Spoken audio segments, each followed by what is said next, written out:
Ladies and gentlemen, welcome to the 97 Republic YouTube channel, where I react to UFC news, live events, basically just anything related to the UFC. So I kindly ask that if you enjoy the video, a friendly reminder to click the like button. If you want to become a part of this channel, feel free to click the subscribe button. And if you don't want to miss out on anything, you want to stay up to date, feel free to click the notification bell. All of this really contributes to the growth of this channel. I would really appreciate it, and I hope you enjoy this one.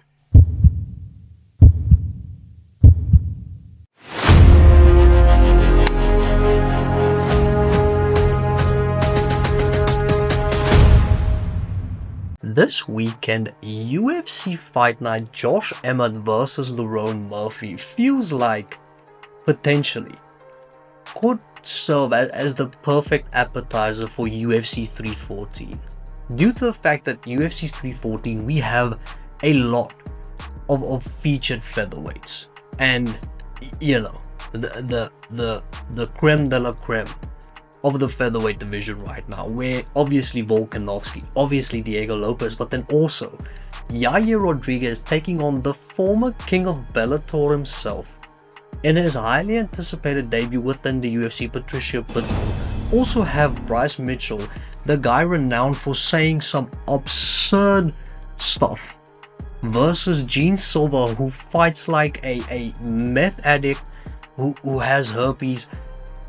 A lot of insane featherweights at UFC 314, but then on this card, on this fight night card inside of the Apex Arena, we have Josh Emmett, Lerone Murphy, and then also Pat Sabatini and Joe Anderson Brito. We have Gerald Meerschaert taking on Brad Tavares, two guys that has been inside of the UFC since 1858, and then we have a debutant on this card as well, Torres Finney. It's just could serve as the perfect appetizer for UFC 314. And on this card we see main evented by Lerone Murphy, Josh Emmett, where it feels like both of these men, especially stylistically, are polar opposites of one another. And we've seen, especially within this year, we have seen a lot of O's get publicly executed. We've seen zeros get offed, and it's going to be interesting to see whether Lerone Murphy, whether he can actually maintain his unbeaten record within the UFC, within his professional career, especially against a guy like Josh Emmett, who is renowned for some devastating knockout power, some dynamite fists. And Josh Emmett has been a perennial top featherweight since 2020, I'd say. Ever since he beat Shane Burgos, he's just been on this rise. And sure, he has had a few losses, but I mean, the guys Josh Emmett has lost to was Ilia Topuria, who, by the way, might go down as one of the best featherweights of all time, just due to the fact that he somewhat did the Habib, he did the dominant split, where he basically just dominated and then said, yeah, I'm out, and moved to lightweight. And Josh Emmett also lost to Yair Rodriguez, who is a really good featherweight, who also has been perennially a top featherweight for the past 6-7 years. So this will be, I don't want to say this is Lerone Murphy's first test, really tough test, because he's fought Dan Ige, who is also a good featherweight, obviously not the level that Josh Emmett is at, but he's fought Edson Barbosa as well, beaten Edson Barbosa as well, and Edson's dangerous. Whenever you fight Edson, wouldn't feel comfortable if ever I had a son who fought someone that was like Edson Barbosa, because you might end up speaking to your son for only 5 months after he fought Edson Barbosa, because your son might have one of the longest power naps ever.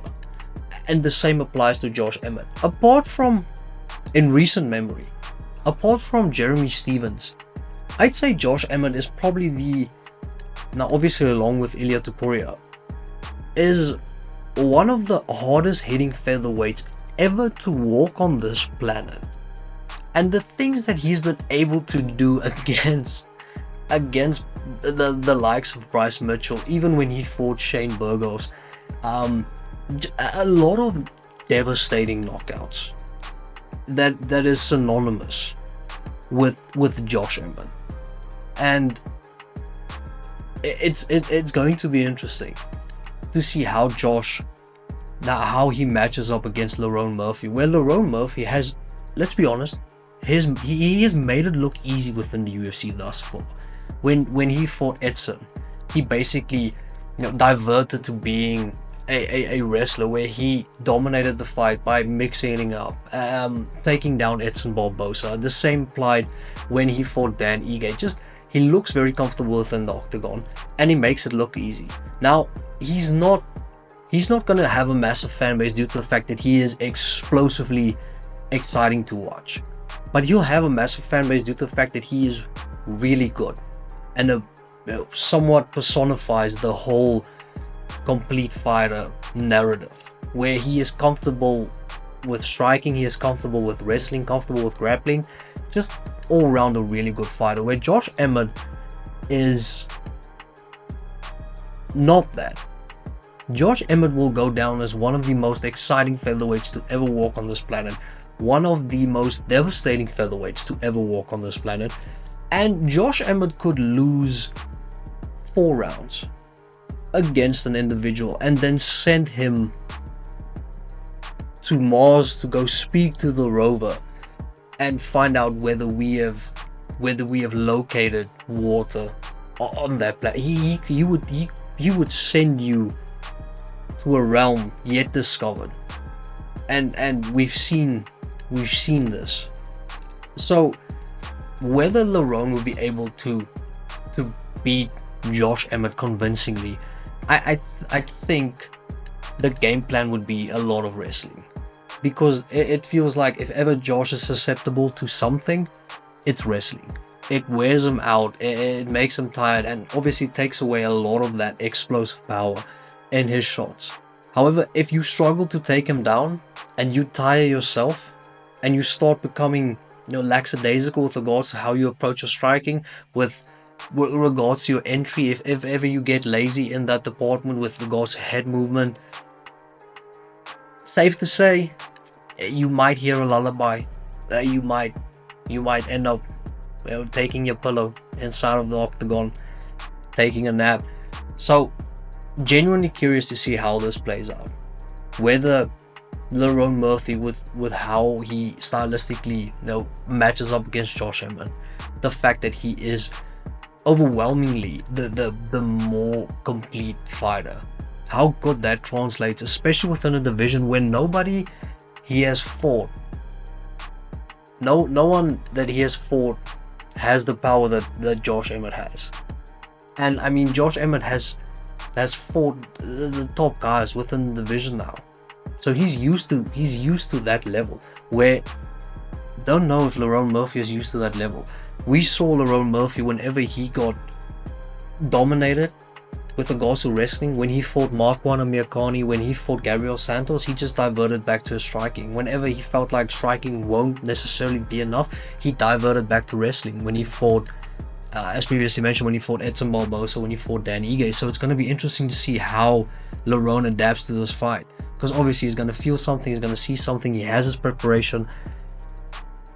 Genuinely say that this is going to be insane. I'm visibly excited, as excited as this face allows me to be.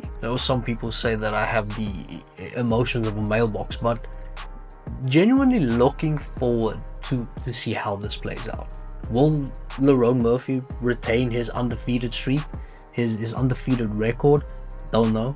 Our predictions probably tomorrow, but just really looking forward to this fight in particular. And I think this card is going to be good, with Pat Sabatini on this card, obviously Joe Anderson Brito with the debutant, and with Gerald Mearshart taking on Brad Tavares. It's going to be interesting to see that matchup. Obviously already know who I'm picking, but yeah, let me know in the comment section. UFC Fight Night, Lerone Murphy versus Josh Emmett. Early predictions. Who do you think's gonna win in this main event? Enjoy the rest of your day.